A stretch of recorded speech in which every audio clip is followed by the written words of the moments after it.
From the Home Slice News Center, this is the Daily Slice for Monday, February 5th, 2024. I'm D. Ray Knight. This is what's going on. The Oglala Sioux tribe has banned Governor Kristi Noem from the Pine Ridge Reservation. This comes days after the Republican governor gave a speech about wanting to send razor wire and security personnel to Texas to help deter immigration at the U.S.-Mexico border.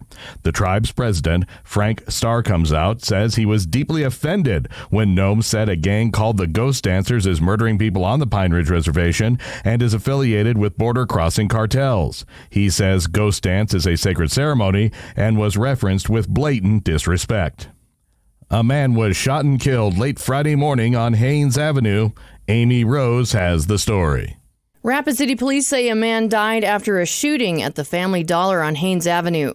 The shooting happened shortly after 10:30 a.m. Friday in the parking lot after an argument broke out between two people. The victim was transported to Monument Health Hospital with gunshot injuries to the stomach. He later died at the hospital. The name of the deceased is being withheld until the next of kin is notified. Police say a man has been arrested in connection with the shooting. The grocery tax question has been on the table for decades in South Dakota. Now a Senate committee has advanced a proposal to put the question to the public for a vote. Two proposals aim to tackle the state's grocery tax in slightly different ways. One via legislative action and the other via the ballot box were proposed. While the bill was killed, the joint resolution to put the issue to a public vote has advanced to the Senate floor. Both were brought by Sioux Falls Democratic Senator Reynold Nezaba, who said he modeled the legislation after Governor Kristi Noem's 2023 proposal. In news from the nation and the world, after a weekend of retaliatory strikes, the United States is warning Iran and the militias it arms and funds that it would conduct more attacks if American forces in the Mideast continue to be targeted. President Joe Biden's National Security Advisor, Jake Sullivan, said the U.S. is not seeking an open-ended military campaign across the region, but that America is prepared to deal with anything that any group or any country tries to come at us with. Sullivan delivered the warnings after the U.S. and Britain on Saturday struck 36 Houthi targets in Yemen. The Iran-backed militants have fired on American and international interests repeatedly in the wake of the Israel-Hamas war. Meanwhile, fighting rages on in Gaza. Amy Rose has the latest. The death toll in the Gaza Strip has increased following the latest Israeli airstrikes on the Palestinian territory. Strikes hit two houses and a mosque in central Gaza on Sunday, killing 29 people and wounding at least 60 others. Separate airstrikes in Rafah, the enclave's southmost city, killed two children, ages 12 and 2, according to a hospital.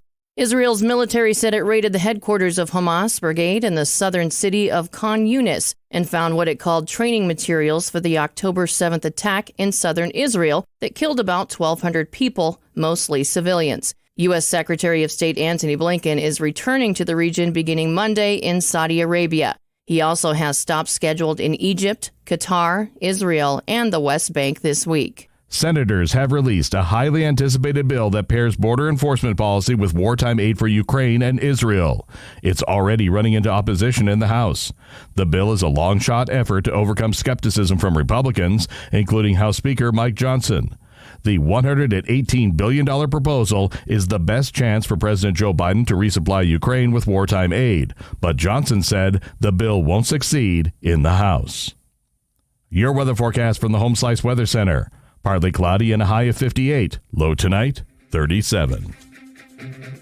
And that was your Daily Slice for Monday, February 5th, 2024. The Daily Slice is a production of Home Slice Media Group, hosted by D. Ray Knight with Amy Rose. Executive producer Mark Houston. Engineered by Chris Jaquess. I'm D. Ray Knight.